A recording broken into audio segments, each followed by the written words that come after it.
Good evening पूजा।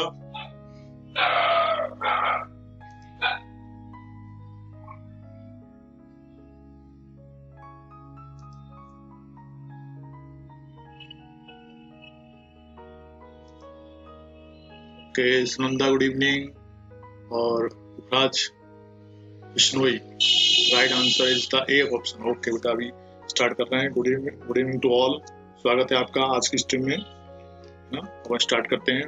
Number 1 question है संपत्ति अंतरण अधिनियम के अंतर्गत नीमो डैट क्योर नॉन हैवेट का सिद्धांत लागू होता है सेक्शन 41, 42, 43 एवं 44 में, सेक्शन 53 एवं 54 में और 45 एवं 46 में। प्रोफेसर कोई भी नहीं बताइए जल्दी से आंसर।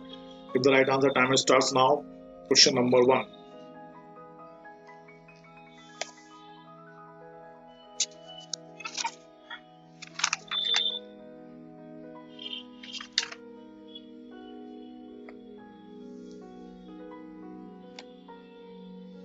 अभी आंसर क्या दिया था पुखराज ने? वो ए दिया था, ए इज करेक्ट आंसर बेटा, ए इज करेक्ट आंसर। आवाज आ रही है सबको आपको मेरी? A is correct answer.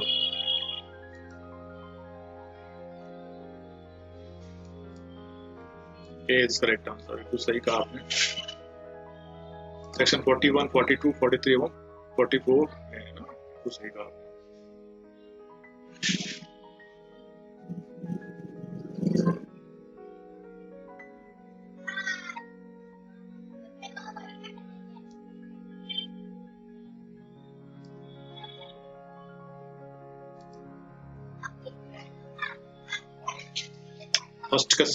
First का सी नहीं है, फर्स्ट का ए है। ए पूजा फर्स्ट का ए है। उत्तराखंड पीसीएस जूनियर 2008 में क्वेश्चन पूछा गया था ये ना। Now question number 2। जहां अंतरण अपराधिकृत व्यक्ति द्वारा किया जाता है जो अंतरित संपत्ति में बाद में हित अर्जित कर लेता है, वहां अंतरण वैध होने हेतु निम्नलिखित में से कौन सी शर्त आवश्यक नहीं है? अंतर प्रतिप्लार्थ हो, अंतरती ने यह निश्चित करने के लिए कि अंतरक अंतर करने की शक्ति रखता था, युक्ति सावधानी बरती हो, या अंतरती अंतरण को प्रभावी बनाने का विकल्प चुनता है, अंतरण की संविदा अस्तित्व में होनी चाहिए। Give the right answer, time starts now. फटाफट आंसर दीजिए क्वेश्चन नंबर 2 का।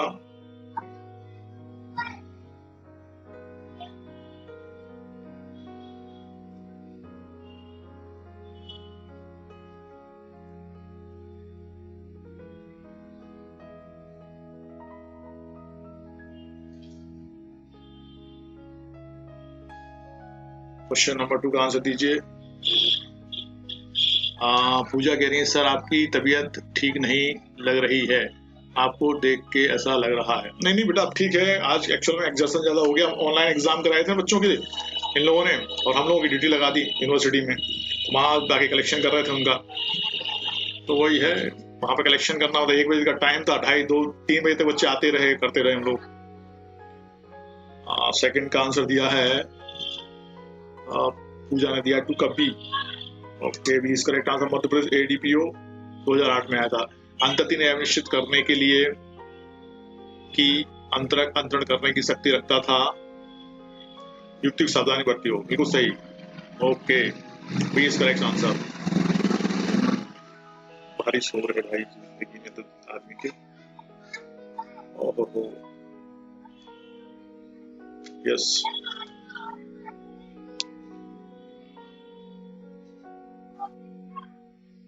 Question number 4। एक थर्ड तो हुआ नहीं अभी, थर्ड पहले देखेंगे।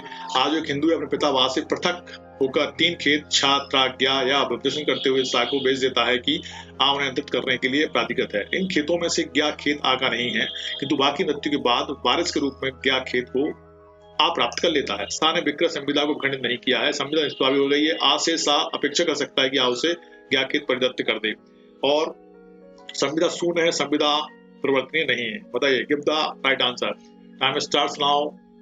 4 ऑप्शन में से 2 ही लिख पाया मैं, 2 रह गए हैं, लेकिन उनको बता देता हूँ। संविदा शून्य है, एक है ऑप्शन, और एक है संविदा परिवर्तनीय नहीं है। बताइए कौन सा आंसर सही रहेगा? A B C D. 3 का वी कहा है सुनंदा ने, वेरी फास्ट सुनंदा, एकदम सही। आ से सा अपेक्षा कर सकता है कि आ उसे ज्ञा से खेत परिदत्त करे। ठीक है, बहुत बढ़िया।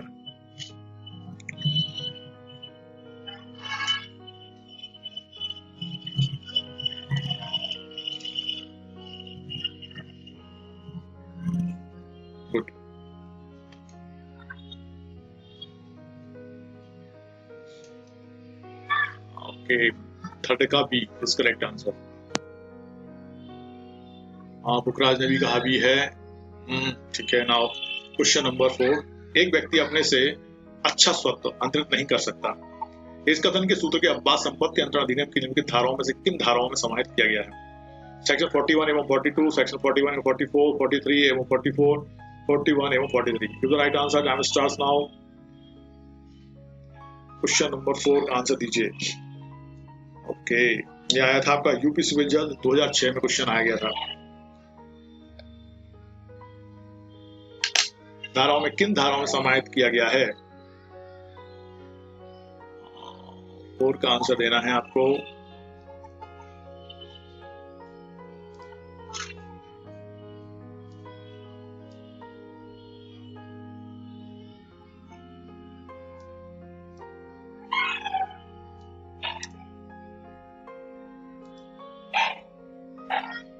फोर का डी, 4 का डी दिया है किसने? पूजा ने दिया है और ईश्वर ने, नंदा ने 4 का सी का। 4 का डी इज करेक्ट आंसर। 41 एवं 43, सेक्शन 41 एवं 43 से संबंधित एक व्यक्ति अपने से अच्छा स्वत्व अंतरित नहीं कर सकता है।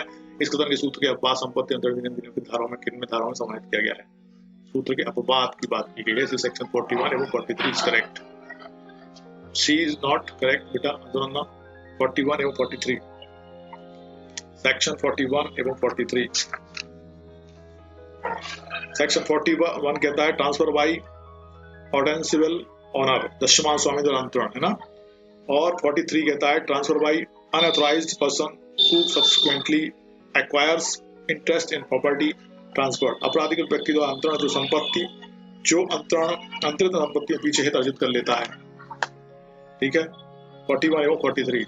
जी सर, वेलकम बेटा। चलो हाँ, क्वेश्चन नंबर 5, जहाँ अचल संपत्ति उसमें सुभिन्न हित रखने वाले व्यक्तियों द्वारा प्रतिफलात अंतरित की जाती है, वहां वे अंतरक जब संपत्ति में उनके हित बराबर मूल्य के हों, प्रतिफल में से बराबर का अंश पाने के हकदार हैं, असमान अंश पाने के हकदार हैं, बराबर का अंश पाने के हकदार हैं, किंतु यह भविष्य में होने वाले अंतरों पर निर्भर करेगा। उपरोक्त में से कोई नहीं। तो right answer. Time starts now. 5 का आंसर देना है हमको फास्ट। मध्य सिविल जज 2005 में क्वेश्चन पूछा गया था।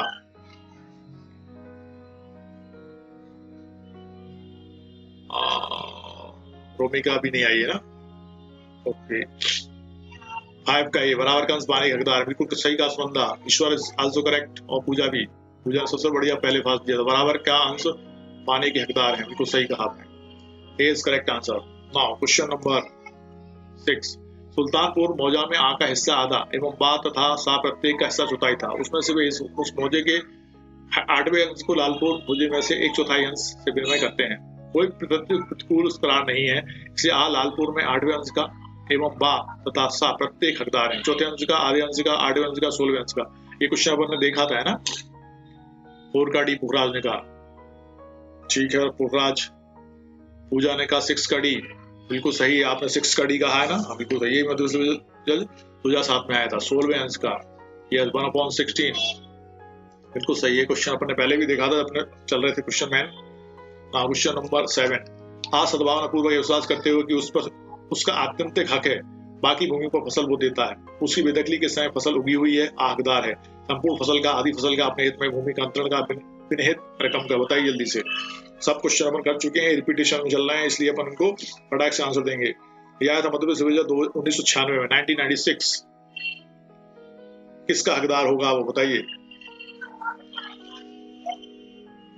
पूजा ने कहा 7 का ए, हरदेव ने भी कहा 7 का ए इज करेक्ट, संपूर्ण फसल का। ओके, सुनंदा ने कहा 7 का A is correct answer. Exactly A is correct answer. Now question number 8, वह संपत्ति, वह सिद्धांत जिसके अनुसार अंतरणकर्ता को पश्चातवर्ती अधिग्रहित संपत्ति को ऐसे अंतर्ती को प्रदान करना आवश्यक है जिसने उसके मिथ्या विपदेशन प्रकार किया है तथा जो उसे प्राप्त नहीं हो सका, उसके लिए धन भुगतान कर स्वयं को हानि पहुंचाई है, कहलाता है अन्यायोचित समृद्धि के विरुद्ध नियम, परिलक्ष्य सहमति, विवन द्वारा अनुदान का परिपोषण, सारता अनुपालन का सिद्धांत। बताइए जल्दी से। क्वेश्चन नंबर 8, यूपी सिविल जज 2006। ये क्वेश्चन भी अपन ने किया, लगभग सारे क्वेश्चन अपन कर रखे हैं। अभी एक्स्ट्रा में अपन इनको वापस देख रहे थे। पूरा 16V आंसर का, यस, 16वां आंसर, बिल्कुल सही पुखराज।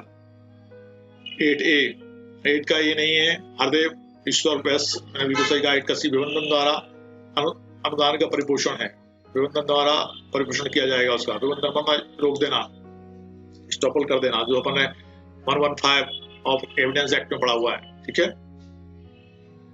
हाँ, बंदा ने भी कहा 8 का सी। नाउ क्वेश्चन नंबर 9, एक खेत 1000 रुपए के किराए पर बा को देता है एवं खेत को सा को अंतरित करता है। बा अंतरण के पश्चात भी सद्भाव से आ को किराया देता है, जबकि उस अंतरण के पश्चात किराए की को वसूल करने के लिए सा बा के विरुद्ध दावा करता है। क्या सा बा से किराया वसूल करने का अधिकारी है?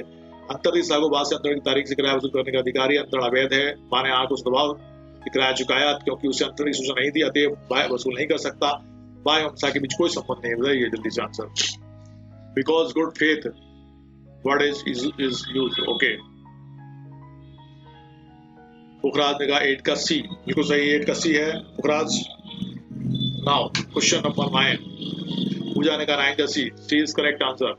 माने आ को सद्भावपूर्वक चुकाया है, कर कराया क्योंकि उसे अंतरण की सूचना नहीं थी, अतः मैं वसूल नहीं कर सकता, बिल्कुल सही, एग्जैक्टली, बहुत बढ़िया। 9 का सी इज करेक्ट आंसर। 10, संपत्ति संबंधी बात के लंबित रहते हुए संपत्ति का अंतरण होगा शून्य। न्यायालय की डिग्री आदेश के अधीन प्रभावित हो सकेगा, अवैध, निष्प्रभावी। बताइए 10, मध्यप्रदेश विभाजन 2007, संपत्ति संबंधी बात के लंबित रहते हुए संपत्ति का अंतरण होगा जो शून्य, न्यायालय की डिग्री आदेश के अधीन प्रभावित हो सकेगा, अवैध, निष्प्रभावी। 10 का आंसर दिया है बी, पूजा ने और बैस ने, एकदम सही। न्यायालय की डिग्री आदेश के अधीन प्रभावित हो सकेगा। Nice, B is correct answer. और साना ने भी कहा 10 का बी, एग्जैक्टली। हाँ, क्वेश्चन नंबर 11, विचाराधीन का सिद्धांत लागू होता है जहां वाद दुसंधिपूर्ण हो, अंतरण विचार न्यायालय की जयपत्र किंतु अपील की प्रस्तुति के पूर्व किया गया हो, चल संपत्ति का कोई अधिकार प्रश्नगत हो, संपत्ति अंतरण की क्षेत्रीय अधिकारता से बाहर स्थित हो। बताइए जल्दी से। 11,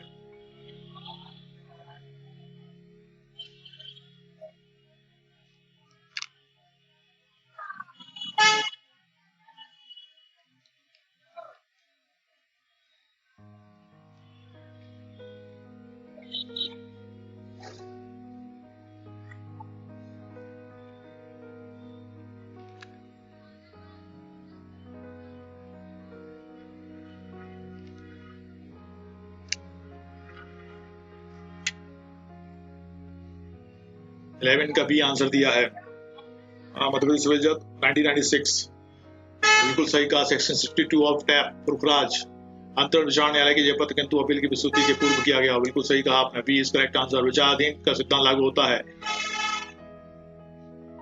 अंतरण विचार न्यायालय के जयपत्र मतलब डिग्री किंतु अपील की प्रस्तुति के पूर्व किया गया हो, अपील नहीं हुई है उससे पहले किया गया है, बिल्कुल सही है, बी इज करेक्ट आंसर। वेलम, बिल्कुल सही, केस लॉ। हाँ, 11th का भी हो गया। नाउ क्वेश्चन नंबर 12, लंबित बात का सिद्धांत आधारित है लोक नीति के सिद्धांत पर, न्यायिक नीति के सिद्धांत पर, वितरणीय न्याय के सिद्धांत पर, न्याय संधान व्यवस्था में विलंब देरी से बचने के सिद्धांत पर। बताइए जल्दी से। 12 का आंसर दो। उत्तरांचल सिविल जज 2005 में आया था क्वेश्चन। लंबित बात का सिद्धांत आधारित है किस पे?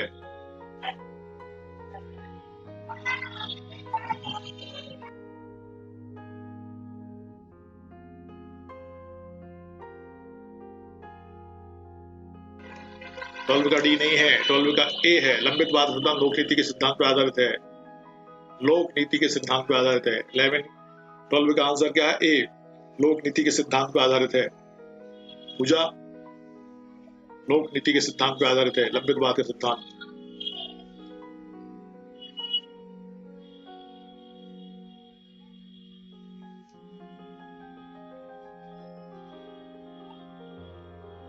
नाउ क्वेश्चन नंबर 13, कपटपूर्ण अंतरण शून्य होता है, अनैतिक होता है, अवैध होता है, शून्यकर्णी होता है।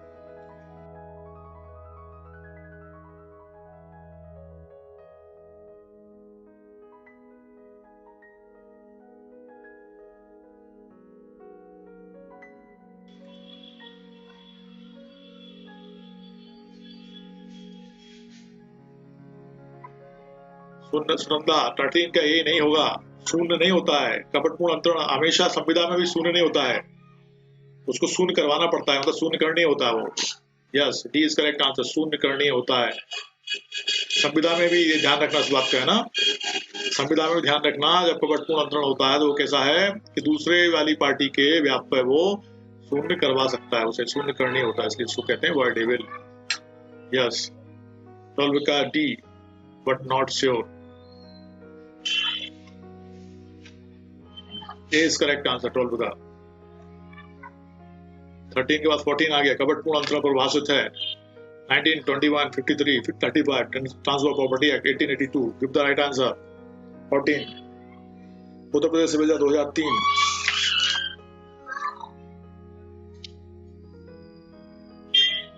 कपटपूर्ण अंतरण परिभाषित है किस सेक्शन में?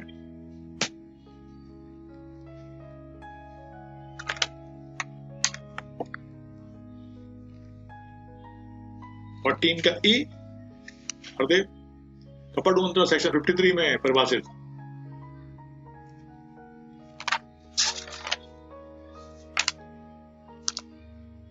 कपटपूर्ण अंतरण सेक्शन 53 में है, सी इज करेक्ट आंसर।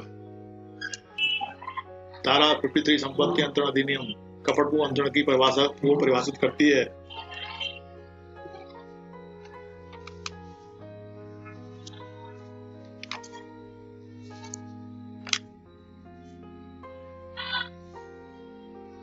का सी सबने दिया है। नाउ क्वेश्चन नंबर 15, संपत्ति अंतरण अधिनियम की धारा 53A का आवश्यक तत्व तो नहीं है। अंतरण की संविदा, प्रतिफल, अंतर्ती अपने भाग का अंश का पालन कर चुका हो, चल संपत्ति। बताइए 15, क्वेश्चन नंबर 15।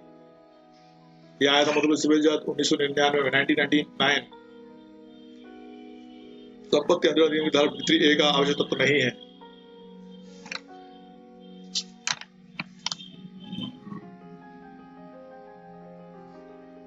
अंतरण की संविदा, प्रतिफल, अंतर्ती अपने भाग का अंश का पालन कर चुका हो, चल संपत्ति।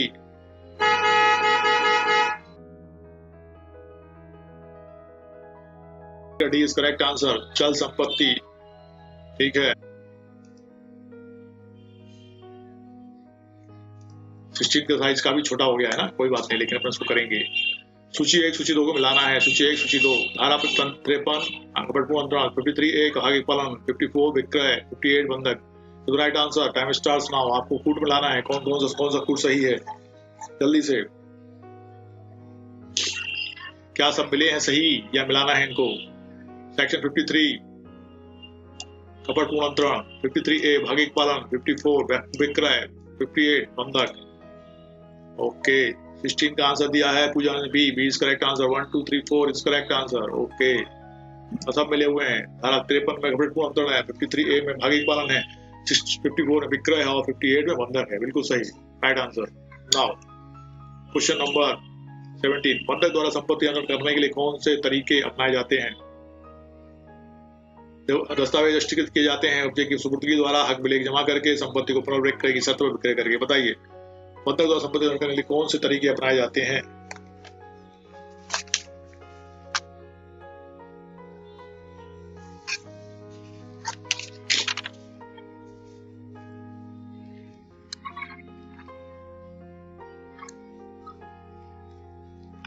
सेवनटीन का आंसर दो फास्ट।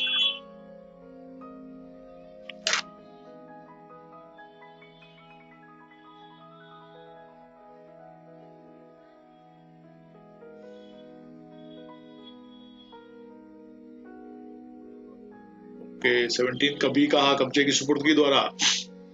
17 का बी कब्जे की सुपुर्दगी द्वारा। 17 का बी इज नॉट करेक्ट। 17 का सी है, हक विलेख जमा करके, हक विलेखों के सुपुर्दीकरण के द्वारा। 17 का सी इज करेक्ट आंसर। संपत्ति के हक विलेख जमा करके, अपन ने देखा तो था उसको पहले भी, है ना, कैसे करते हैं बंधक द्वारा संपत्ति अंतरण करने के लिए कौन से तरीके अपनाए जाते हैं? हक विलेख जमा करके, कब्जे की सुपुर्दगी करके तो है, लेकिन अभी यहाँ पे हक विलेख जमा करके उसके साथ और भी कुछ रहता है। सी इज करेक्ट आंसर।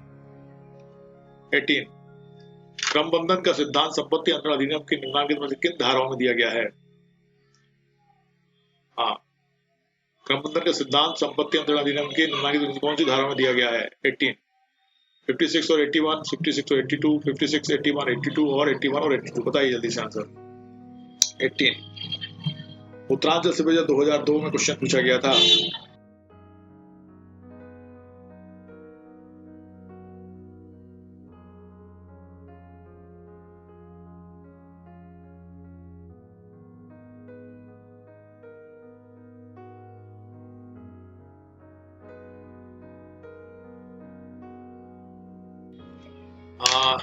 किसने आंसर दिया है 18 का ये आंसर दिया सुनंदा ने, बिल्कुल सही सुनंदा। और ईश्वर इज करेक्ट और पूजा बिल्कुल सही है। धारा 56 और 81 और सेक्शन 56 संबंधित है मार्शलिंग बाय सब्सिक्वेंट परचेजर, वार्षिक खरीदार और क्रमबंधन, और 81 में है प्रतिभूतियों क्रमबंधन मतलब मार्शलिंग सिक्योरिटीज। एकदम सही कहा आपने, 56 और 81 इज करेक्ट आंसर। नाउ संपत्ति अंतरण अधिनियम की निम्न धाराओं में से कौन सी धारा क्रमबंधन के सिद्धांत से संबंधित है? 55, 50, 56 ऊपर में कोई नहीं, जल्दी बताइए। सबने अभी देखा उसका आंसर। यस 81 एवं 82 नहीं, 56 एंड 81। युवराज 56 एवं 81।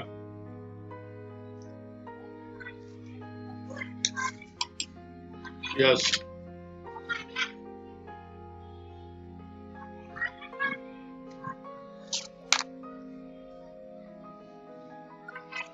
82 नहीं है भाई युवराज, 81 है। 56 और 81 है बस, यहाँ पे 56 है। 19 का भी इस करेक्ट आंसर, सेक्शन 56। सेक्शन 82 में मालूम है क्या है? बंधक ऋण की बाबत अभिदाय है, कंट्रीब्यूशन टू मॉर्गेज डेबिट। हाँ क्वेश्चन नंबर 820 संपत्ति अंतरण अधिनियम की धारा 53A में दिया गया भाग एक पालन के सिद्धांत एक कानून अधिकार है, एक सामयिक अधिकार है, बचाव में उपलब्ध होता है। 1, 2, 3, 1, 3, 1, 2, 2 और 2 और 3। बताइए कौन सा सही है इसमें से? Question number 20 Uttarakhand civil 2008।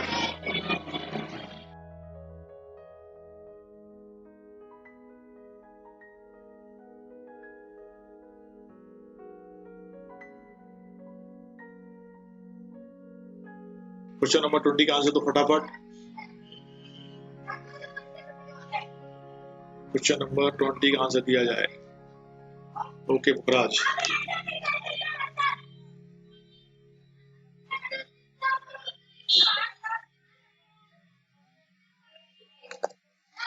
Question number 20 का आंसर दिया। 20 का बी इज नॉट करेक्ट, 20 का ए इज करेक्ट। 20 का ए सही है, हरदेव ने कहा 20 का ए और बाकी किसी ने कहा। 1 एवं 3 बिल्कुल सही है। मतलब एक कानूनी अधिकार है, दूसरा एक बचाव में उपलब्ध होता है, बिल्कुल सही। Question number 20। क्वेश्चन नंबर 21 संपत्ति अंतरण अधिनियम 1882 के अंतर्गत भागी पालन का सिद्धांत लागू नहीं होता है। मौखिक संविदाओं पर, खड़ी इमारती लकड़ी पर, यदि संपदा की विषय वस्तु घास है, उपरोक्त से सभी पर। क्या बोल रहे हैं? संपत्ति अंतरण अधिनियम 1882 के अंतर्गत भागी पालन का सिद्धांत लागू नहीं होता है। मौखिक संविदाओं पर, खड़ी इमारती लकड़ी पर, यदि संपदा की विषय वस्तु घास है, उपरोक्त सभी पर। बताइए 21। Uttarakhand PCA junior 2008। 20 में डी है, ठीक है। 20 में डी है।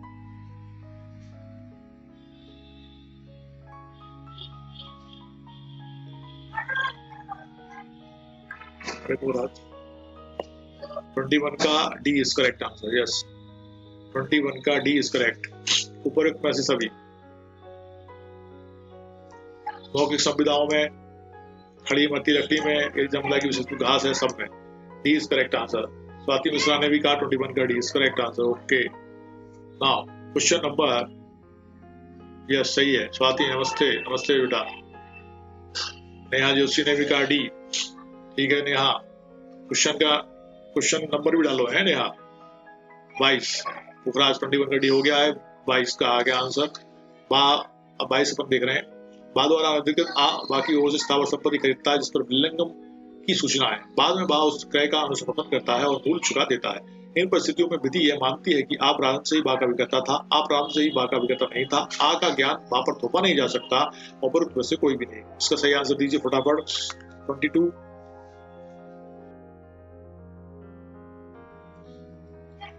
मधुबन सिविल 1993 में क्वेश्चन पूछा गया था।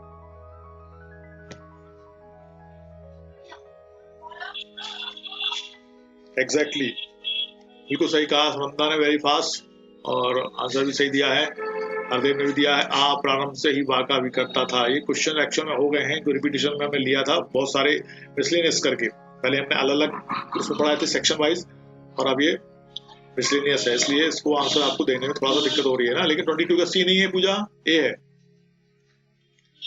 23 संपत्ति विधि अधिनियम के अंतर्गत 12 डिग्री के विरुद्ध उच्च न्यायालयों में अपील की अवधि है 90 दिन, 4 महीने नहीं है। 90 दिन, 30 दिन, 4 महीने, कोई म्याद निर्धारित नहीं है। बताइए जल्दी से 23 का आंसर। कितने दिन की अवधि देंगे? संपत्ति अधिनियम के अंतर्गत 12 डिग्री के विरुद्ध उच्च न्यायालय में अपील की अवधि कितने समय की है?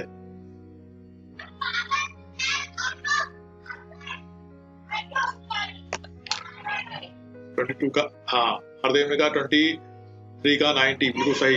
90 दिन की अवधि है, उच्च न्यायालय में अपील की अवधि 8 डिग्री के विरुद्ध अपील में जाना है तो 90 दिन का समय मिलेगा। रोशन मिश्रा ने कहा बी नहीं है, ये है 90 डेज है, 90 डेज। रेखा ने भी गए संपत्ति अंतर अधिनियम के प्रावधान निम्नलिखित में से किसी एक पर भी प्रभावशील नहीं होते हैं? अचल संपत्ति का दान, अचल संपत्ति का विक्रय, अचल संपत्ति की गिरवी, अचल संपत्ति के पट्टे। राइट आंसर टाइम स्टार्स 24 का आंसर देना है आपको फटाफट। 1986 1986 में क्वेश्चन पूछा गया था। संपत्ति अंतर अधिनियम के प्रावधान निम्नलिखित में से किसी एक पर प्रभावशील नहीं होते हैं? अचल संपत्ति का दान, अचल संपत्ति का विक्रय, अचल संपत्ति की गिरवी, अचल संपत्ति के पट्टे। बताइए जल्दी से 24।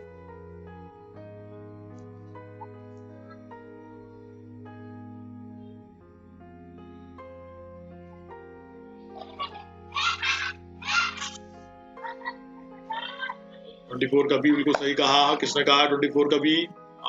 ईश्वर ने कहा 24 का भी। अजय यादव भी कह रहे हैं भी, बिल्कुल सही है।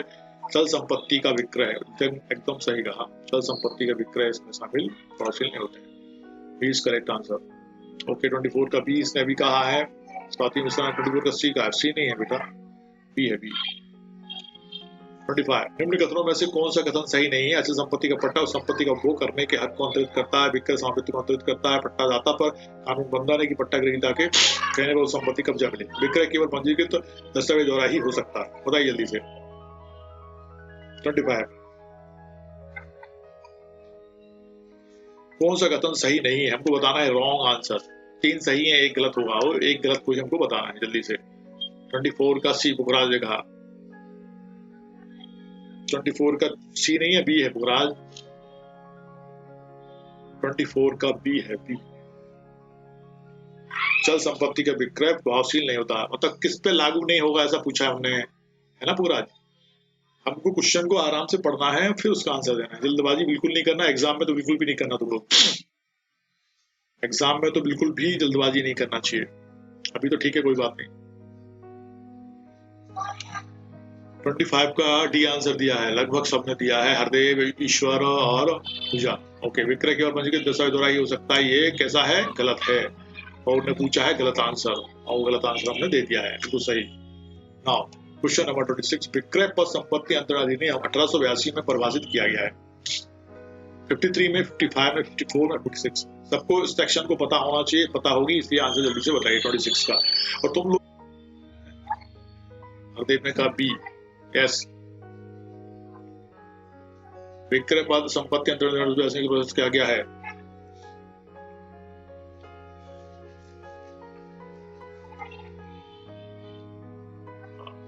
सेक्शन 54। ओके, ईश्वर ने कहा इज करेक्ट आंसर। संपत्ति अंतर अधिनियम के अंतर्गत विक्रय द्वारा अंतर की विषय वस्तु हो सकती है मात्र स्थावर संपत्ति, स्थावर संपत्ति एवं जंगम संपत्ति दोनों, मात्र संगम संपत्ति, मात्र मूर्त स्थावर संपत्ति। बताइए जल्दी से answer.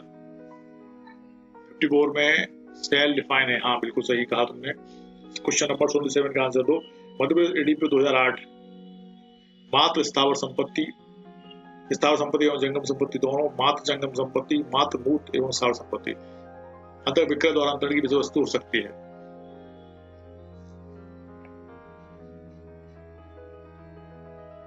Give the right answer fast. ओहो भाई पुखराज नहीं, कौन है ये? सुनना देखो, अभी अपन ने कहा था विक्रय में सिर्फ स्थावर संपत्ति हो सकती है ना, तो अपन फिर यहाँ पे दोनों कैसे आंसर दे सकते हैं बताओ? 27 का बी कैसे हो जाएगा? यही होगा ना, मध्य प्रदेश एडीपी 2008 में आया था। मात्र स्थावर संपत्ति है विक्रय की वस्तु। यहाँ पे संपत्ति अंतरण अधिनियम के अंतर्गत विक्रय की वस्तु क्या है? मात्र स्थावर संपत्ति है। 27 का ए इज करेक्ट आंसर। अभी इससे पिछला क्वेश्चन जो अपन ने देखा था, देखो जरा वापस आ गया, ये देखो क्वेश्चन नंबर 24 देखो, संपत्ति अंतरण अधिनियम के प्रावधान निम्नलिखित में से किसी एक पर प्रभावशील नहीं होते हैं। तो अपन ने आंसर दिया था चल संपत्ति, है ना? बी आंसर था 24 का, था कि नहीं? बी आंसर, सी नहीं था, बी था। 24 का बी इज करेक्ट आंसर था, चल संपत्ति का विक्रय नहीं होता है।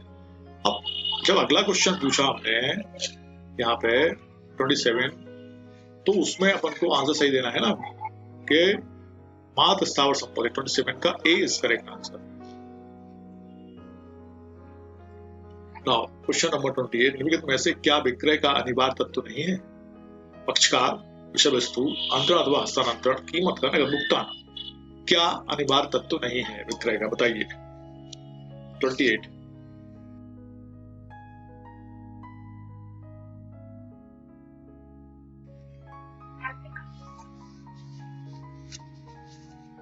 उत्तरांचल सिविल जज 2002।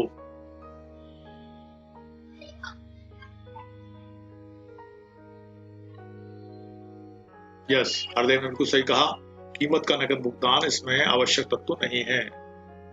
आवश्यक नहीं है कीमत नगद भुगतान के रूप में हो। बिल्कुल सही ना? हाँ बिल्कुल सही समझता है ना। पक्षकार, विषय वस्तु, अंतरण अथवा हस्तांतरण, ये होगा, लेकिन ये नगद भुगतान का आवश्यकता नहीं है। बिल्कुल सही कहा ईश्वर। नाउ क्वेश्चन नंबर 29, विक्रय ऐसी कीमत के बदले स्वामित्व का अंतरण है जो दी जा चुकी है, जिसके देने का वचन दिया गया है, जिसका कोई भाग दे दिया गया है, वो कोई भाग देने का वचन दिया गया है। उपरोक्त सभी जल्दी से आंसर दो फटाफट। 29 का मध्य प्रदेश सिविल जज 2005।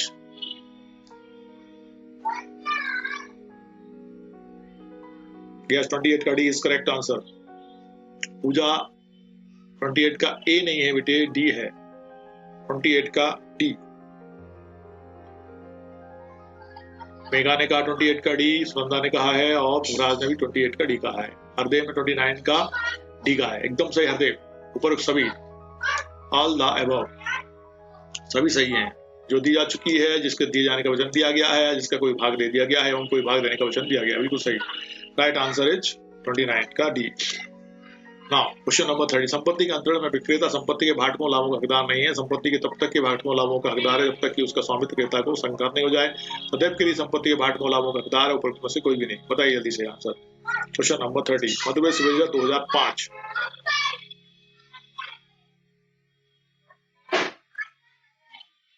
रोशन ने कहा डी। रोशन किस क्वेश्चन का आंसर डी दे रहे हैं आप? 29 का डी है क्या, या 28 का डी है? ये 30 का।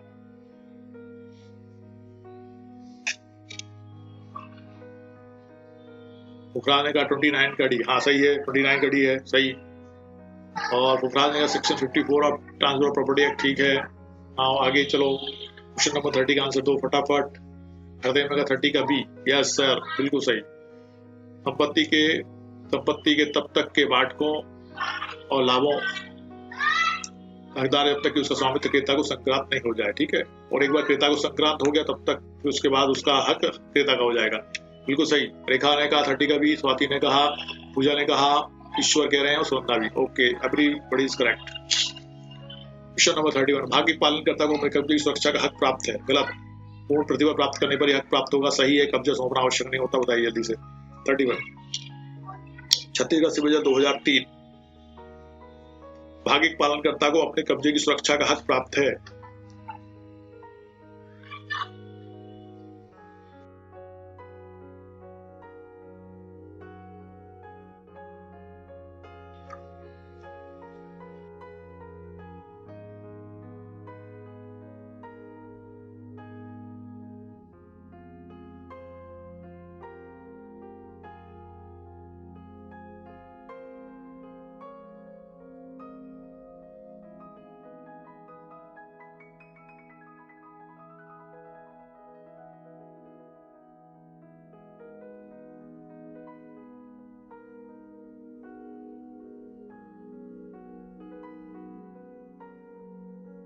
थर्टी वन का सीसी आंसर किसने दिया है?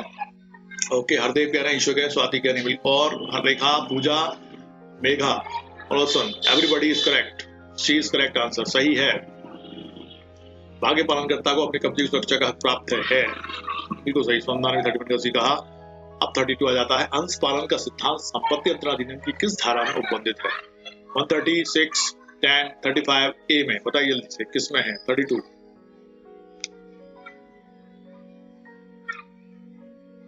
अंश पालन का सिद्धांत संपत्ति अंतरण अधिनियम की किस धारा में उपबंधित है? 31 का सी पुखराज ठीक है। अब आगे चलो, 32 का आंसर दो फटाफट।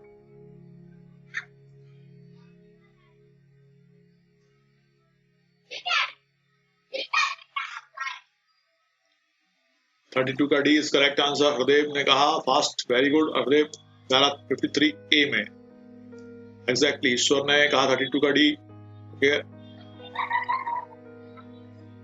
31 का सी, 31 का सी है, हाँ 31 का सी था, सही है। अब 32 का डी है ना, बाकी में 32 का डी का सुनंदना भी कहा है, ओके।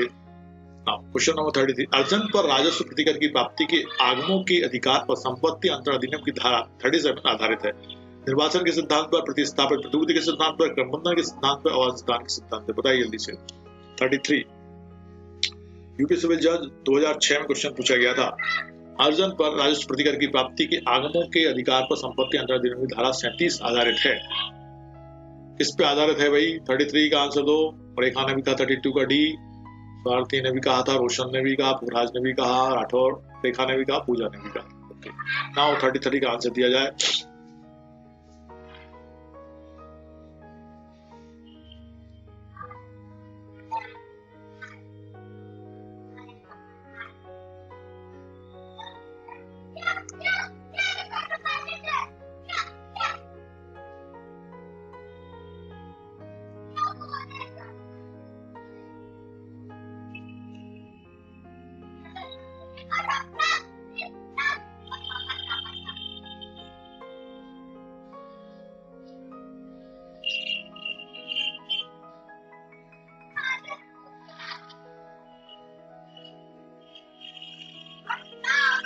आपने क्या दिया 33 का? 33 का पार्शली परफॉर्म, पार्टली परफॉर्म, ठीक है। और हरदेव ने 30 का डी का, बिल्कुल सही, डी अंशदान के सिद्धांत पर, एकदम सही, D is correct answer. Question number 34, question number 34, नीचे दिए गए किस दस्तावेज के अनुप्रमाणीकरण की आवश्यकता नहीं है? इच्छा पत्र, स्थावर संपत्ति का दान, ऐसा बंध जिसके द्वारा सुनिश्चित की गई मूल्य 100 रुपए से अधिक है, स्थावर संपत्ति का विक्रय पत्र। नीचे गए किसी दस्तावेज के अनुप्रमाणीकरण की आवश्यकता नहीं है, बताइए। 34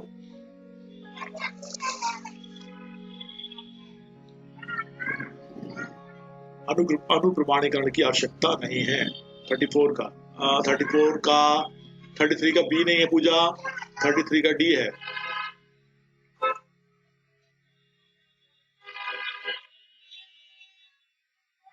और हरदेव ने कहा 34 का ए, 34 का डी इसका स्थावर संपत्ति का विक्रय पत्र। नीचे दिया स्थावर अनुप्रमाणीकरण की आवश्यकता नहीं है, डी आंसर इज करेक्ट।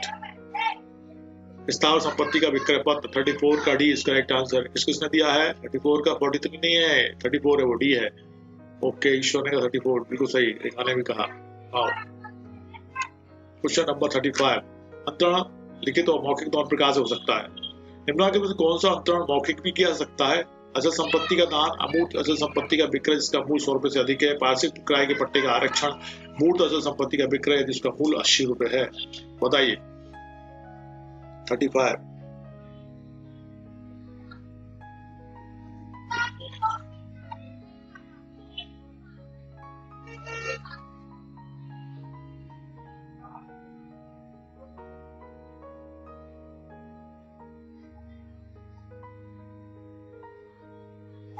मूर्त अचल संपत्ति का विक्रय जिसका मूल्य 80 रुपए है, मासिक किराए के पट्टे का आरक्षण, बिल्कुल सही हरदेव। 35 का डी इज करेक्ट आंसर। मूर्त अचल संपत्ति का विक्रय यदि उसका मूल्य 80 रुपए है। आओ क्वेश्चन नंबर 36,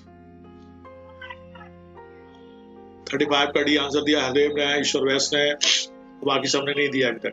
स्पीड स्लो है थोड़ी सी, आनी है आंसर जल्दी ना।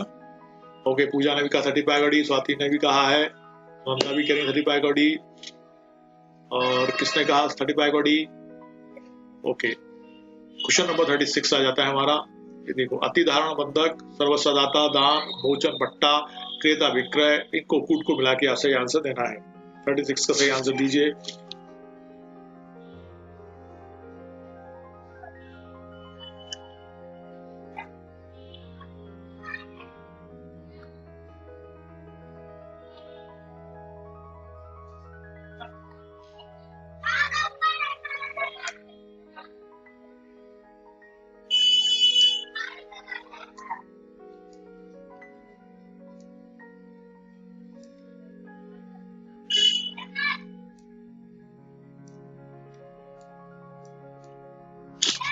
(3214) बिकॉज 100 रुपीज से कम के केस में कवर होगा ये। हाँ सही है, एग्जैक्टली 36 का ए 3214। ईश्वर व्यास ने कहा 3214 इज करेक्ट आंसर, बिल्कुल सही कहा आपने। अतिधारण है आपका, अतिधारण है आपका पट्टे के साथ, पट्टा है। वही सर्वस्वदाता दान से संबंधित है, मोचन आपका बंधक से संबंधित है, और क्रेता आपका जो है विक्रय संबंधित है। ठीक है, बिल्कुल सही, एग्जैक्टली 36 का ए इज करेक्ट आंसर। किसने दिया है ए? ईश्वर, पूजा और स्वाति।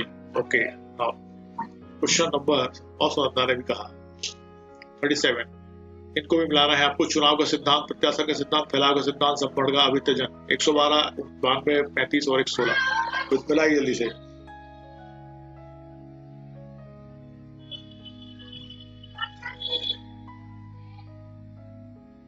चुनाव का सिद्धांत, प्रत्याशन, फैलाव का सिद्धांत, संपहरण का अभित्यजन, बताइए जल्दी से।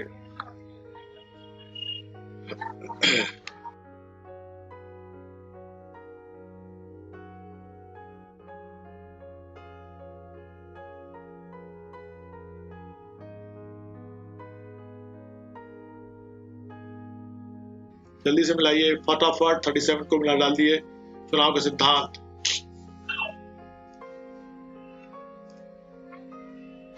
प्रत्याशन का सिद्धांत, फैलाव का सिद्धांत और संपहरण का अभित्यजन का सिद्धांत।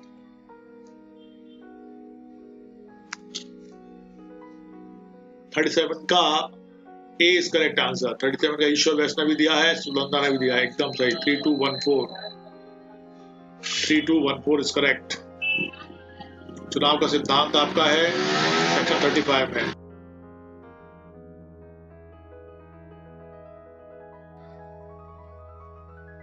प्रत्याशन का सिद्धांत आपका है 92 में। फैलाव का सिद्धांत जो है आपका 116 में, और संपहरण का अभित्यजन का सिद्धांत है आपका 112 में। ठीक है, जिनको नहीं पता उसको देख लेंगे ध्यान से ना। चलो 38, निम्नलिखित में से कौन सा भोग बंधक है? जहां बंधक करता संपत्ति कब्जा प्रदत्त किए बिना बंधक धन चुकाने के लिए स्वयं को अवध करता है। जहां बंधक करता बंधक संपत्ति कब्जा प्रदत्त करता है किंतु बंधक धन प्रदाय होने पर संपत्ति से लाभ प्राप्त करता है। जहां बंधक करता बंधक धन का प्रतिसंता है, निश्चित तारीफ करने हेतु स्वयं को अवध करता है, और इसमें कोई भी नहीं। बताइए।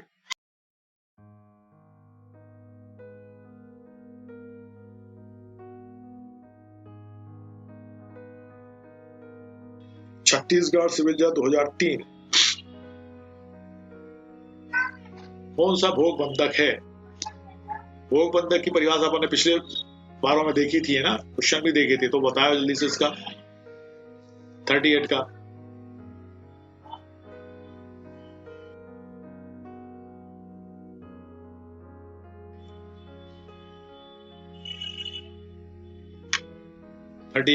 जहां बंधक करता संपत्ति कब्जा प्रदत्त किए बिना बंधक धन चुकाने के लिए स्वयं को अवध करता है। जहां बंधक करता बंधक संपत्ति कब्जा प्रदत्त करता है किंतु बंधक धन प्रदाय होने तक संपत्ति लाभ प्राप्त करता है।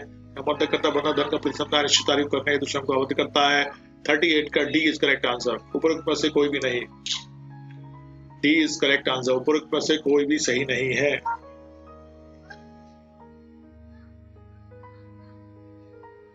भोग बंधक,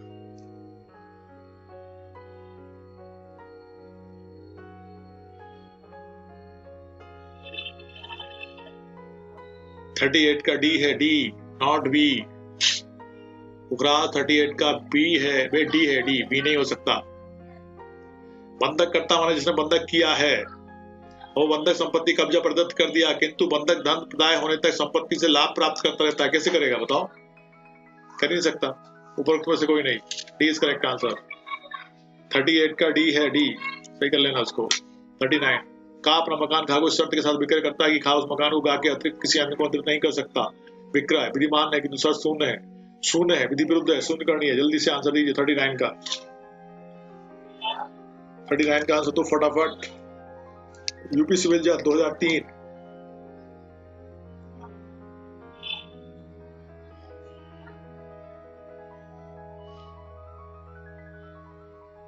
का आंसर नहीं आया अभी तक। 39 का ये दिया सुनंदा ने, बिल्कुल सही। विधिमान है किंतु शर्त शून्य है, एकदम सही कहा आपने। विधिमान है किंतु शर्त शून्य है, शर्त शून्य हो जाएगी लेकिन वो विधिमान रहेगा। हरदेव ने भी कहा 39 का ए। बाकी सब भी कहो फटाफट भैया। 39 का ए है, ए है ना? ओके, ईश्वर ने भी कहा 39 का ए। और कौन कह रहा है 39 का ए? साहिल ने भी कहा है, ईश्वर वैस भी कह रहे हैं। ओके, नाउ 40 आ गया अपना। का अपना मकान खा को शर्त के साथ विक्रय करता है कि खास मकान उगा के अतिरिक्त किसी अन्य को अंतरित नहीं कर सकता। विक्रय विधिमान है किंतु सूट शर्त शून्य है। ये अभी रिपीट हो गया है ना, अभी अपन ने देखा था इसको। ठीक है, इसको आगे छोड़ के आगे चलते हैं। 41 हक विलोक में निक्षेप द्वारा बंधक को कहा जाता है। विलक्षण बंधक, सापेक्ष बंधक, अंग्रेजी बंधक, भोग बंधक। बताइए जल्दी। हक विलोकों को द्वारा निक्षेप बंधक को कहा जाता है।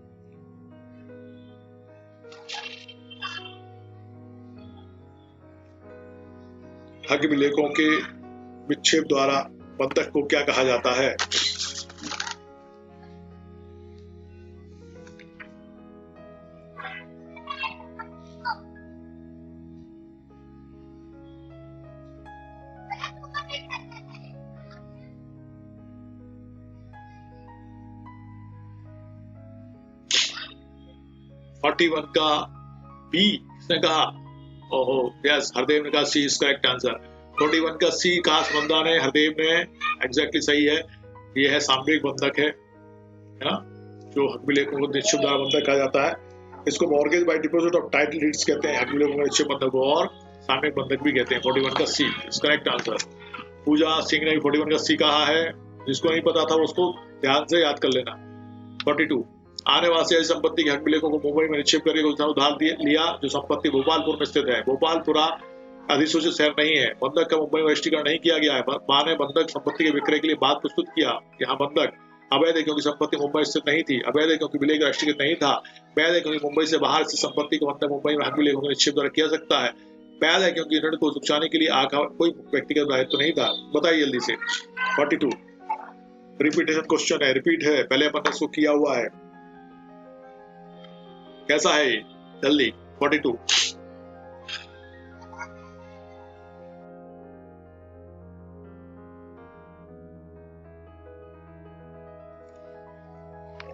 42 का सी कहा है हरदेव ने। वेरी फास्ट हरदेव, एकदम राइट आंसर दिया आपने। वैध है, बिल्कुल सही, वैध है क्योंकि मुंबई से बाहर से संपत्ति का बंधक मुंबई में हक विलेखों के निक्षेप द्वारा किया सकता है। एकदम सही कहा 42 का सी। हरदेव आल्सो सेड, ईश्वर ने भी कहा। बहुत बढ़िया ईश्वर। हाँ, प्रसन्न ने भी कहा है, और जिसने नहीं कहा हो वो भी देख लेगा उसको ध्यान से और कर लेगा सही। 43 संपत्ति अंतर्गत अधिनियम की धारा 58A परिभाषित करती है बंधक, बंधकदार, बंधक दान, बंधक, बंधक करता, बंधकदार, बंधक विलेख, बंधक, बंधक करता, बंधकदार, बंधक धन और बंधक विलेख, बंधक, बंधक करता, बंधक धन और बंधक विलेख। बताइए जल्दी से। 43 का आंसर देना है आपको फटाफट। यह उत्तरांचल सिविल जज 2002 में आया था। 58A में क्या है?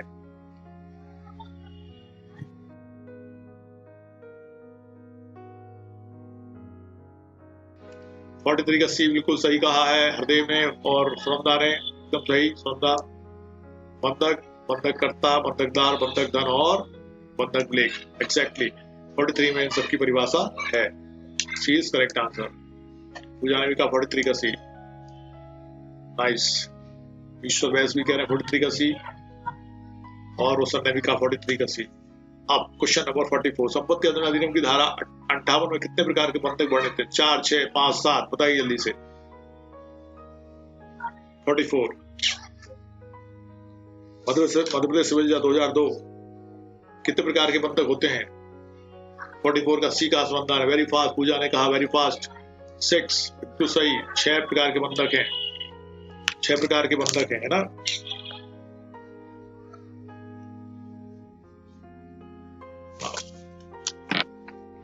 ओके, सबने कहा, मेघा ने कहा है और राहिल ने भी कहा है, पुखराज भी कह रहे हैं 43 का सी। 43 का सी कह रहे हैं राहिल, तो बिल्कुल सही है। पुखराज ने भी कहा है। Okay, now question number 44। 44 का मैंने आंसर दिया था कि नहीं?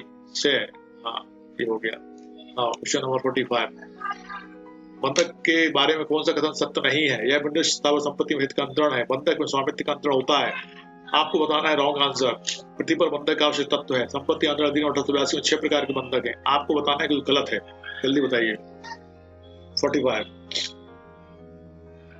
यूपी सिविल जज 2003, बंधक के बारे में कौन सा कथन सत्य है? सत्य नहीं है, बताना है आपको, है? कौन सा कथन सत्य नहीं है? 45 का सी का पूजा ने और सुनंदा ने और पुखराज ने तो 44 का सी कहा, ठीक है। और 45 का सी कहा है, बिल्कुल सही। प्रतिपल बंधक का आवश्यक है, 45 का सी कहा है। बंधक के बारे में कौन सा कथन सत्य नहीं है? 45 का बी होगा ना बेटा, सी कैसे हो जाएगा? 45 का सी कैसे होगा? सुनंदा, पूजा स्वामित्व का अंतरण कब करते हैं बंधक में? Yes, B is correct answer. बंधक में प्रतिफल का स्वामित्व का अंतरण होता है, ये गलत है। उन्होंने पूछा कथन गलत, मतलब कथन सत्य नहीं है, तो कथन सत्य कौन सा नहीं है? स्वामित्व का अंतरण होता है। स्वामित्व का अंतरण कब होता है? नहीं होता है ना, इसको देख लेना, सही करना इसको। स्वामित्व का अंतरण नहीं होता है, बल्कि बंधक है, स्वामित्व का अंतरण बिल्कुल नहीं होता है। ये सब सही है। ये बंधक स्थावर संपत्ति में हित का अंतरण होता है, बिल्कुल सही है। प्रतिफल बंधक का आवश्यक तत्व है, आवश्यक है। और संपत्ति अंतरण अधिनियम 1882 6 प्रकार के बंधक है, बिल्कुल सही है, लेकिन यही गलत है। ओके, नाउ क्वेश्चन नंबर 46, ऋण के भुगतान के लिए प्रतिभूति के तौर पर माल का उपनिधान कहलाता है। ऋण के भुगतान के लिए प्रतिभूति के तौर पर माल का उपनिधान कहलाता है। गिरवी, बंधक, पट्टा, उपरोक्त कोई नहीं। 46, ऋण के भुगतान के लिए प्रतिभूति के तौर पर माल का उपनिधान कहलाता है। ऋण के भुगतान के लिए प्रतिभूति के तौर पर माल का उपनिधान कहलाता है। 46 का ये इज करेक्ट आंसर। गिरवी रखते हैं ना, आप चीज वस्तु को गिरवी रखते हैं ऋण के भुगतान के लिए, प्रतिभूति के तौर पर माल का उपनिधान कहलाता है, वो निकलता है गिरवी कहलाता है। 46 का ए इज करेक्ट आंसर। 46 का ए है, ए। बताए मैंने क्या बताया तुमने पुखराज? हाँ, बता रहे हो, तुम बता रहे हो, थोड़ा स्लो चल रहा है तुम्हारा नेट, बाकी बता रहे हो तो, है ना, बहुत बढ़िया। राइल करें जी। निम्नलिखित कथनों में से कौन सा कथन सही है? यदि प्रतिभूत रकम 100 रुपए से कम हो तो साधारण गिरवी संपत्ति की देवरी से हो सकती है, अप्रमाणित लेख हो सकता है, अपंजीकृत लेख के द्वारा हो सकता है, 2 साक्षी द्वारा, अप्रमाणित तथा पंजीकृत लेख द्वारा ही हो सकता है। गुड। 47, मध्यप्रदेश सिविल जज 1986, निम्नलिखित कथनों में से कौन सा कथन सही है? यदि प्रतिभूत रकम 100 रुपए से कम हो तो साधारण गिरवी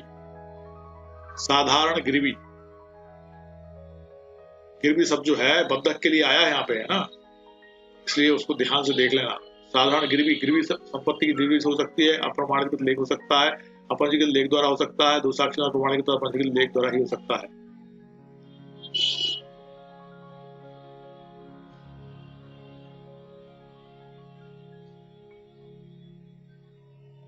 और 47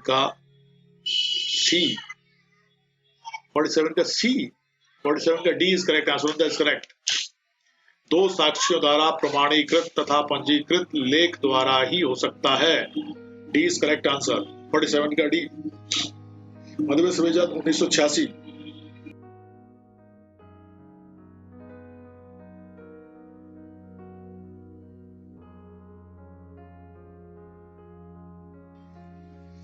47 का डी है, डी बिल्कुल सही कहा है सुनंदा ने। हाँ, निम्नलिखित में से कौन सा अंतरण वैध है? केवल 99 रुपए के लिए एक अरजिस्ट्रीकृत भोग बंधक, केवल 99 रुपए के मूल्य की स्थावर संपत्ति का अरजिस्ट्रीकृत दान, स्थावर संपत्ति का वर्षानुवर्षी मौखिक पट्टा, ऋण का मौखिक संवर्धिशन, कौन सा अंतरण वैध है बताना है। बैलेट कौन सा है बताइए।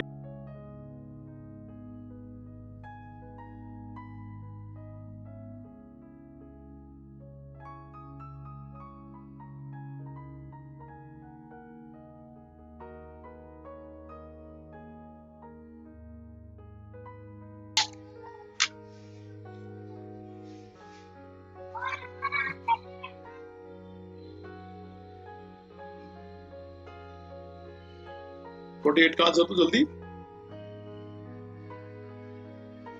48 का ए, यस यस यस बिल्कुल सही। रोशन मिश्रा, सुनंदा मिश्रा, सुनंदा नागले एकदम सही। केवल 99 रुपए के लिए एक अरजिस्ट्रीकृत भोग जो है बंधक है वो यहाँ पे वैध है।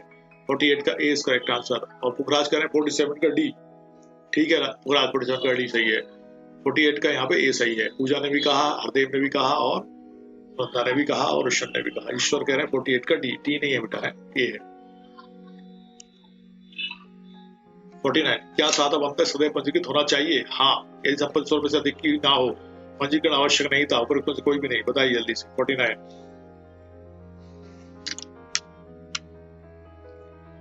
क्या सादा बंधक सदैव पंजीकृत होना चाहिए?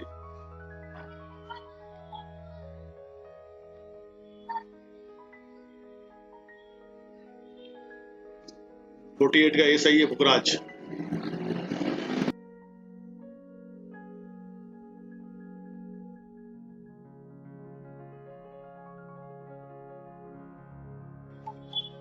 फोर्टी 49 का आंसर दिया है, किसने दिया है? ओके, सुनंदा, पूजा, रेखा, मेघा, पुखराज, रोशन और Ishwar. Everybody is correct, yes. सादा बंधक सदैव पंजीकृत होना चाहिए, हाँ बिल्कुल सही कहा आपने। 50 हक विलेखों के निक्षेप द्वारा बंधक को कहा जाता है? विलक्षण बंधक, अंग्रेजी बंधक, सामयिक बंधक, भोग बंधक। अभी मैंने इस क्वेश्चन को देखा था, फिर से आ गया, बताइए जल्दी से आंसर। मध्य प्रदेश विभाजन 2008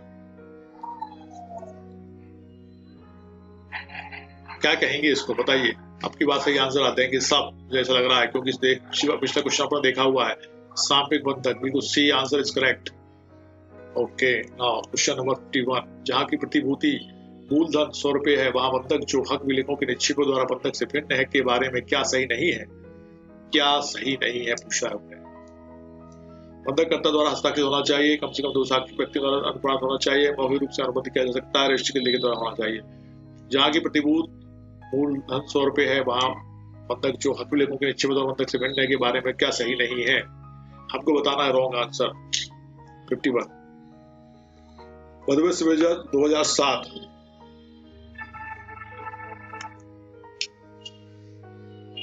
ओके, 51 का सी कहा पूजा ने, वेरी फास्ट। मौखिक रूप से अनुबंध किया जा सकता है, एकदम सही है, गलत है ना, और यही आंसर सही है आपका सी। 51 का सी इज करेक्ट। किसने कहा? पूजा, रेखा और Sunanda. Okay, right. Question number 52। निम्नलिखित में से कौन सी संपत्ति का अंतर रजिस्ट्रीकृत दस्तावेज के बिना किया जा सकता है? 100 रुपए अधिक के मूल्य की स्थावर संपत्ति का विक्रय, हक दस्तावेजों के निक्षेप द्वारा बंधक जबकि प्रतिभूत मूलधन 100 रुपए अधिक है, पक्षकारों के कृत्य से अर्जित भार, अचल संपत्ति का पट्टा जो 1 वर्ष से अधिक के लिए है। बताइए। 52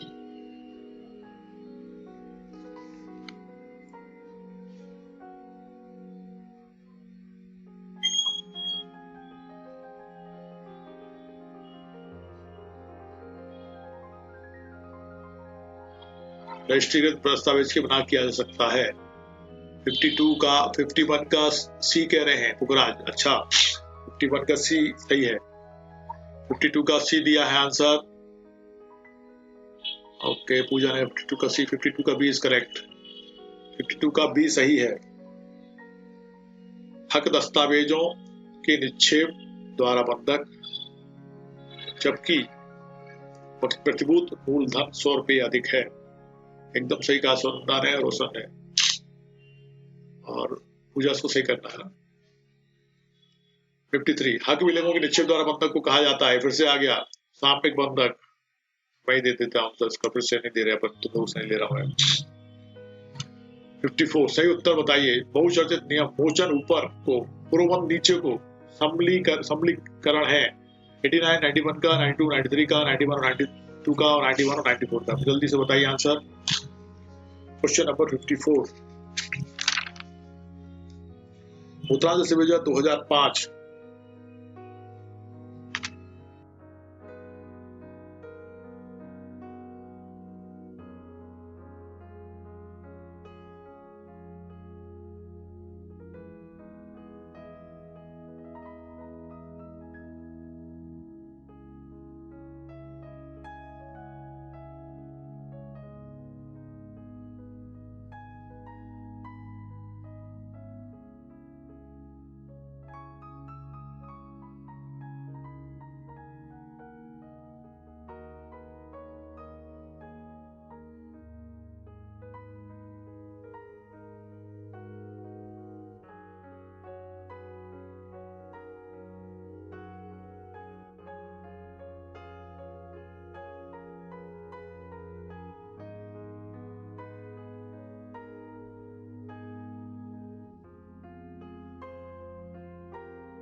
नाइन्टी फोर कहता राइट्स ऑफ मैस्ने मॉर्गेज मध्यवर्ती बंधकदार के अधिकार। एकदम सही कहा। 91 और 94 इज करेक्ट आंसर। नाउ राजनवी का 54 का डी। 55 बताइए कि भार के बारे में कौन सी बात सही नहीं है। भार के बारे में चार्जेस यह पक्षकारों के कार्य से निर्मित होता है, विधि द्वारा निर्मित होता है, केवल स्थावर संपत्ति पर ही हो सकता है, वस्तु का परिधान आवश्यक है। बताइए कि भार में कौन सी बात सही नहीं है।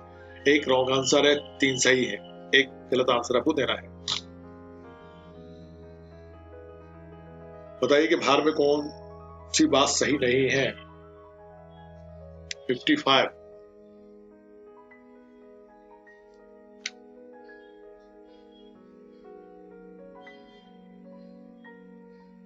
54 का डी हो गया सही। अब आगे चलो 55 का आंसर दो।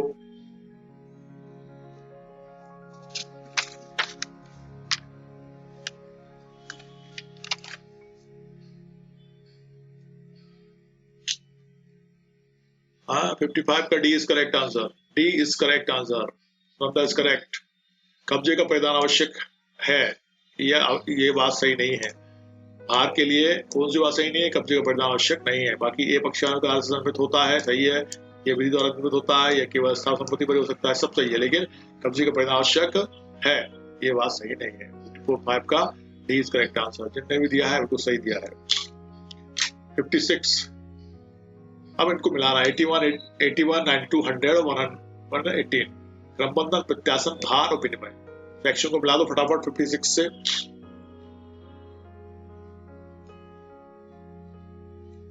धारा 81 क्रमबंधन, धारा 92 प्रत्यासन, धारा 100 भार और धारा 118 विनिमय। क्या ये सही मिली है या इनको मिलाना है। मिलाना है तो मिला के जल्दी से कूट बताओ, नीचे लिखे हैं उनमें से कौन सा सही है। 55 का डी पुगराज सही है। अब क्वेश्चन नंबर 56 का आंसर दिया जाए फटाफट।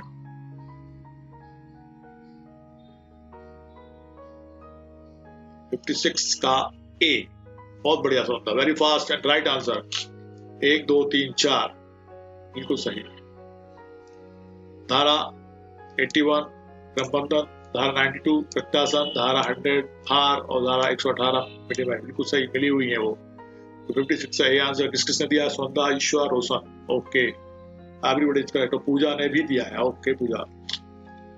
57 प्रत्यासन का सिद्धांत लागू होता है विक्रय में, पट्टे में, बंधक में, धान में। बताइए प्रत्यासन 57।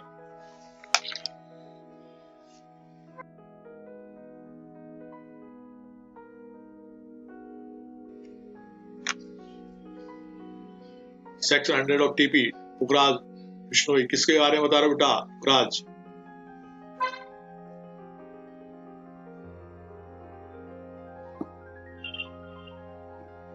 क्वेश्चन नंबर 56 का हो गया एक। 57 का भी ए कह रही है पूजा। 57 का ए नहीं है, बंधक में, बंधक है। प्रत्यासन का सिद्धांत लागू होता है बंधक में। 57 का बी बिल्कुल सही है। बी में लागू होता है बी। बंधक में प्रत्यासानी संतान लागू होता है बंधक में। 57 का बी है सौदा, 57 का बी।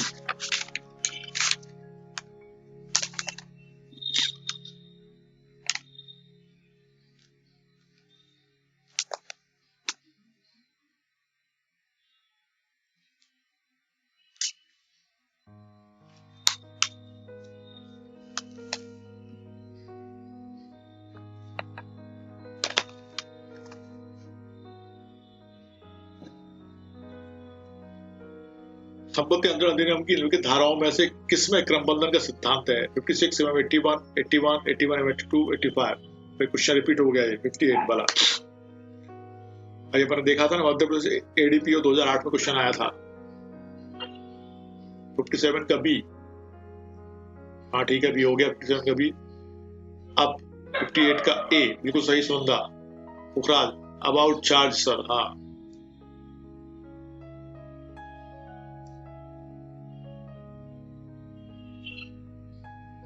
About charge. बंधक है बंधक, कौन सा वाला कह रहे हो? 57 का कहा तुमने ना, 57 का बी कहा था, तो बी में तो बंधक था, चार्ज कहाँ था वहां? ठीक है, 58 का ए सही है। नाउ क्वेश्चन नंबर 59, संपत्ति अंतरण अधिनियम के अधीन बंधक धन के समुदाय का वैयक्तिक दायित्व होता है। भोग बंधक में, सशस्त्र विक्रय द्वारा बंधक में, सादा एवं अंग्रेजी बंधक में, मात्र सादा बंधक में। बताइए 59।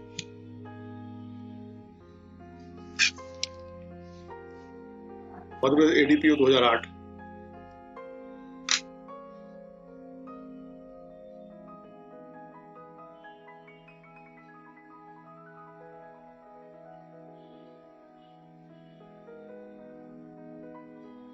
श्रद्धा, Pooja, Roshan, everybody is correct. सादा एवं अंग्रेजी बंधक में, बिल्कुल सही कहा आपने, सी is correct answer.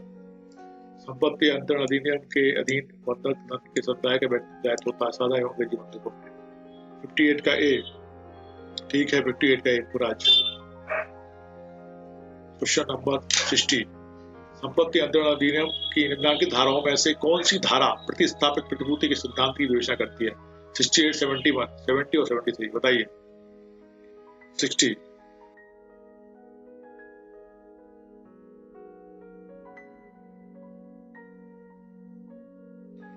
Uttaranchal civil जज 2002 में क्वेश्चन पूछा गया था। 60 का डी दिया सुनंदा ने, very fast Sunanda.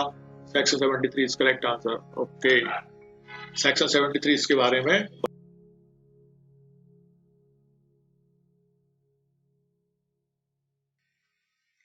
Right to proceeds of revenue sale of composition और एक्विजिशंस, राजस्व के लिए किए गए विक्रय के आगमों पर या अर्जन पर प्रतिकार पर अधिकार।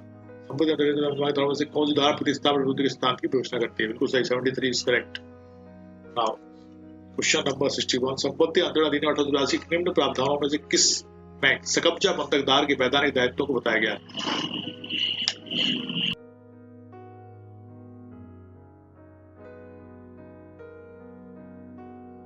सेक्शन 76, 78, 77 और 79। बताइए जल्दी से।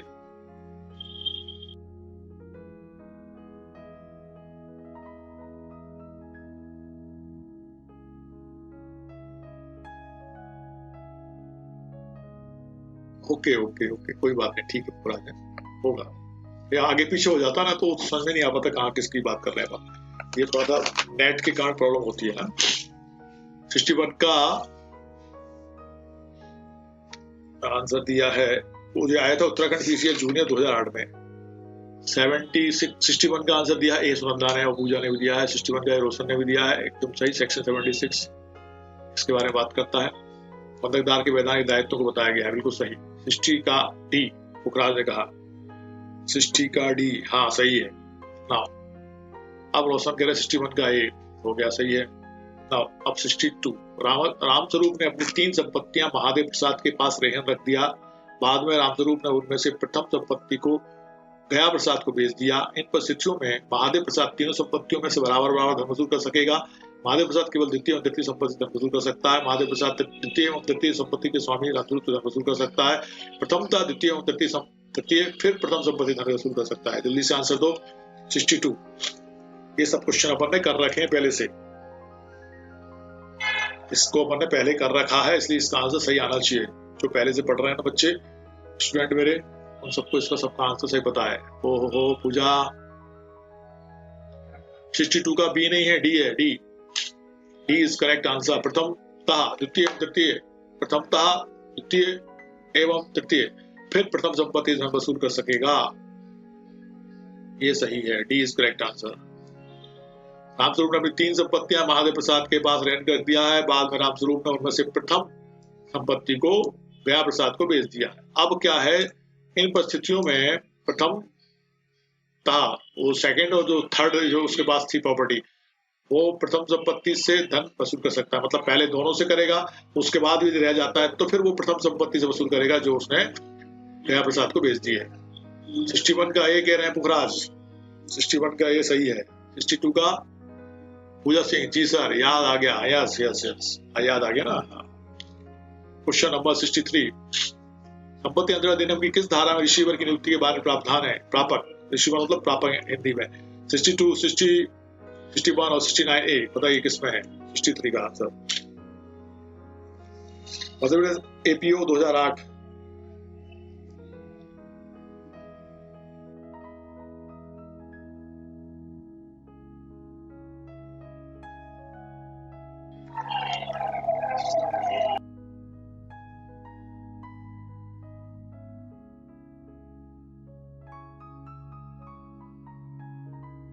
सिक्सटी का डी आंसर दिया रोशन ने, श्रद्धा ने, ईश्वर ने और पूजा ने, बिल्कुल सही। 69 इज करेक्ट। हाँ, क्वेश्चन नंबर 64, हाकिम विलेखों के निक्षेप द्वारा बंधक को कहा जाता है? विलक्षण बंधक, साम्यक बंधक, अंग्रेजी बंधक, भोग बंधक। इसका आंसर आप फटाक से दो, इनको मैं देता हूँ, सबको पता है, बार बार क्वेश्चन आ जाता है ये वाला, ये कई बार रिपीट हो गया ना, 3-4 बार रिपीट हो गया। 64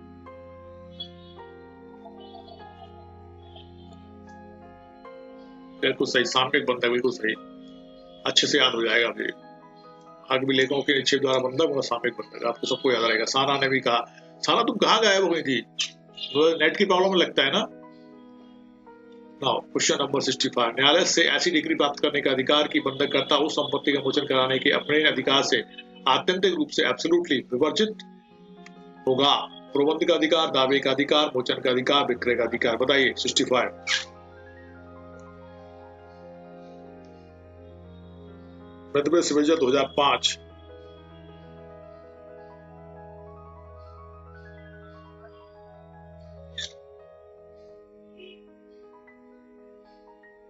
का आंसर दो फटाफट। न्यायालय से ऐसी डिग्री प्राप्त करने का अधिकार की बंधक करता उस संपत्ति का मोचन कराने के अपने अधिकार से आत्यंतिक रूप से एब्सोल्युटली विवर्जित होगा। यस, 65 का ए इज करेक्ट आंसर, ईश्वर ने बिल्कुल सही कहा है, ए पूर्वबंध का अधिकार जो है, ए इज करेक्ट आंसर। क्या कह रहे हैं वो, न्यायालय से ऐसी डिग्री प्राप्त करने का अधिकार की बंधक करता जिसने बंधक किया है उस संपत्ति को मोचन का मतलब उसे छुड़ाने के अपने अधिकार से आत्यंतिक रूप से विवर्जित होगा। दावे का अधिकार नहीं है, मोचन का अधिकार नहीं, विक्रय का अधिकार, वो है प्रबंध का अधिकार है ना। यस। 66, प्रबंध का उपचार निम्नलिखित बंधकों में से किसमें उपलब्ध है? भोग बंधक में, सादा बंधक में, सतत विक्रय बंधक में, अंग्रेजी बंधक में, बताइए 66। यूपी सिविल जज 2006, प्रबंध का उपचार जो है निम्नलिखित में से किसमें उपलब्ध है? 64 का सी कहा, और बहुत पीछे पीछे कह रहे हो यार युवराज, क्या बात है? 64 का सी बिल्कुल सही कहा तुमने, 64 का सी। अब 65 का ए हो गया था, अब 66 का आंसर देना है। 66 का डी कहा है पूजा ने, 65 का ए कह रहे हैं, 65 का ए, ये सही है ना? ओके, 66 का सी बिल्कुल सही है, 66 का सी है। सशस्त्र विक्रय द्वारा बंधक जो है पूर्ववर्ती के उपचार का किसमें उपलब्ध है? उन्होंने कहा सशस्त्र विक्रय द्वारा, जो कंडीशनल है उसमें। ने कहा 66 का डी, सी है सी। ने भी कहा 66 का सी। 67 पूर्ववर्ती का उपचार निम्नलिखित बंधकों से किसमें उपलब्ध है? उन्होंने कहा सशस्त्र विक्रय द्वारा बंधक में। ये फिर से रिपीट हो गया था इसलिए। नाउ 68,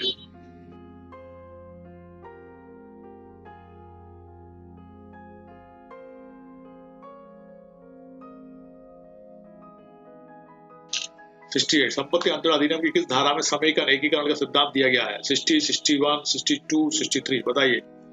पुखराज ने कहा 66 का सी, पुखराज 66 का सी ही है, बिल्कुल सही। और 67 का भी सी है, पूजा ने भी 67 का सी कहा था। 68 का आंसर दो फटाफट। उत्तरांचल सिविल जज 2005 कौन सा सेक्शन है इसका? 68 का भी समझना कहा, बिल्कुल सही। Section 61 is correct answer.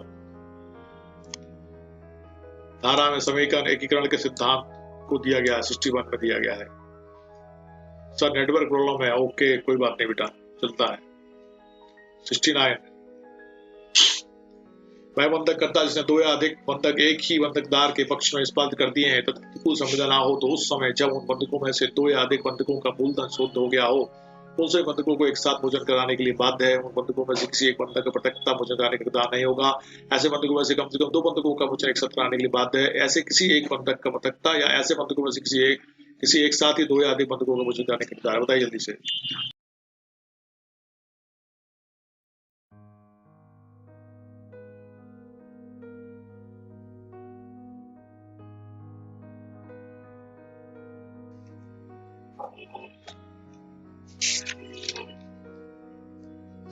का डी, ओके सुनंदा एकदम सही। 69 का डी इज करेक्ट आंसर। ऐसे किसी एक बंधक का पृथकता या ऐसे बंधकों में से किसी बंधकों में से एक साथ ही दो या अधिक बंधकों का मोचन कराने का अधिकार है, बिल्कुल सही कहा। पूजा ने कहा 68 का बी, 68 का बी इज करेक्ट आंसर। पूजा सुनंदा 69 का डी कहा, रोशन ने 69 का डी कहा, डी इज करेक्ट आंसर। और कौन ने कहा 69 का डी? पूजा ने भी कहा 69 का बी, डी है, डी 69 का डी है पूजा, 69 का डी है ना। ओके पुखराज कोई बात नहीं सर, नेटवर्क प्रॉब्लम है, होता है। 17 में निम्नलिखित में से कौन सा सही उत्तर है? संपत्ति अंतरण अधिनियम की धारा 60 बंधक डिग्री पर भी लागू होती है। विक्रय या क्रय अनुबंध विक्रय संपत्ति है और कुर्की योग्य है। अनुवांशिक वृत्ति कुर्की योग्य है। सिंचाई के काम आने वाले मोटर पंप कुर्की योग्य है। बताइए कौन सा सही उत्तर है? 70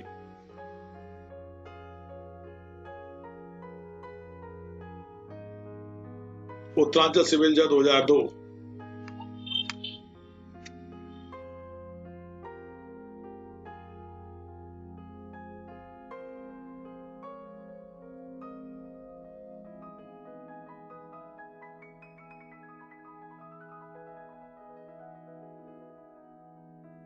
70 का एक आसमान बिल्कुल सही, ए इज करेक्ट आंसर।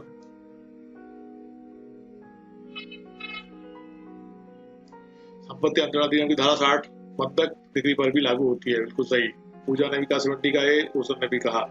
अब क्वेश्चन आधा 71 हमारा जो कहता है बंधक की गई स्थावर अचल संपत्ति का मोचन करने हेतु दावेदार के लिए क्या मर्यादा है? 60 वर्ष, 12 वर्ष, 30 वर्ष, 3 वर्ष। कितने समय में वो बंधक छुड़ाएगा?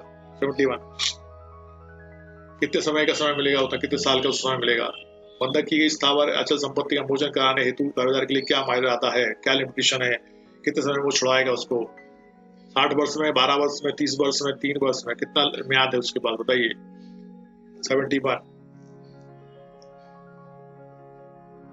71 का बी कहा है ईश्वर ने और पुखराज 70 का ए कह रहे हैं। ओके पुखराज। पूजा सिंह ने 71 का बी कहा, 30 वर्ष, 30 ईयर्स, बिल्कुल सही। पूजा ने कहा है और किसने कहा है? ईश्वर ने कहा है 71 का बी। ओके साना ने भी कहा 71 का डी, 71 का डी 3 वर्ष नहीं बेटा, 30 ईयर्स है बी। 71 का बी है, बी 71 का बी है। पुखराज ने भी कहा, सुनंदा ने 71 का बी कहा है, रोशन ने भी कहा है। Okay everybody is correct. Question number 72 बंधकदार कब्जे की बंधक संपत्ति में अनुवृत्ति बंधक चालू रहने के दौरान होती है। तत्प्रतिकूल संविदा ना हो तो मोचन किए जाने पर ऐसी अनुवृत्ति का हकदार कौन होगा? बंधकदार, बंधककर्ता, बंधकदार एवं बंधककर्ता संभाग दोनों में से कोई नहीं। बताइए। 72 ये क्वेश्चन हम कर चुके हैं सारे। मध्य सिविल जज 2007 बंधकदार के कब्जे की बंधक संपत्ति में अनुवृत्ति बंधक चालू रहने के दौरान होती है।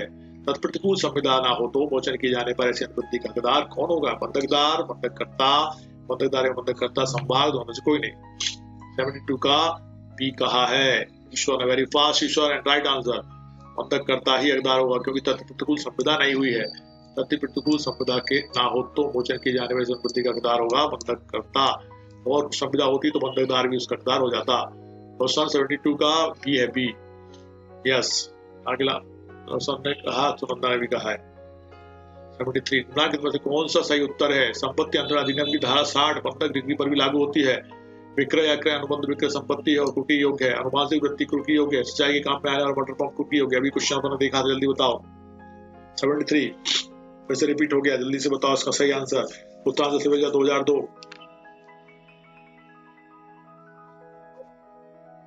यस, अब बिल्कुल राइट आंसर दिया पूजा ने दिया है और सुनंदा ने, वेरी फास्ट। संपत्ति अंतरण की धारा 60 बंधक बिक्री पर भी लागू होती है, बिल्कुल सही कहा। 73 का ए कह रहे हैं उपराज। 73 का ये सही है बेटा। यस, स्पीड पकड़ ली है तुमने, बहुत बढ़िया।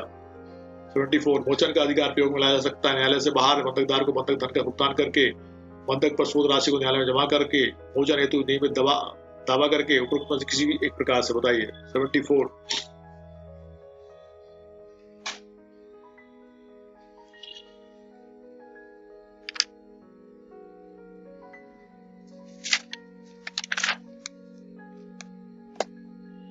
74 का डी कहा सुनंदा ने, बिल्कुल सही। उपरोक्त में से किसी भी प्रकार से मोचन कराया जा सकता है। Yes yes yes. Now question number 75 और टुडेज लास्ट क्वेश्चन। संपत्ति अंतरण अधिनियम की 1 में से किस धारा में भार को परिभाषित किया गया है? 100 में, 105 में, 95 में, 92 में? Give the right answer. Time starts now. 75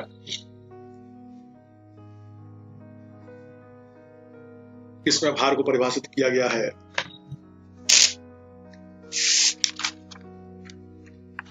किसमें भार को परिभाषित किया गया है? 75 का ए पुखराज ने कहा। ओके, ईश्वर ने भी कहा, सुनंदा ने भी कहा, पूजा ने भी कहा और पुखराज पहले भी कह चुके हैं। ओके, बार बार कह रहे हैं पुखराज, एक ही बार कहो बेटा पुखराज। रोशन ने भी कहा। Everybody is correct. 70 सेक्शन 100 भार के बारे में परिभाषित करता है। ठीक है, take rest.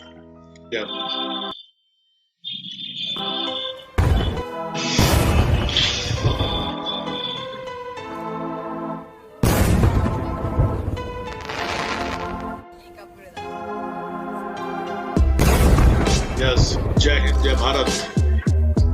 Good night to all, take care. Yes बेटा, हाँ मैं भी ध्यान रखता हूँ। शुभ रात्रि।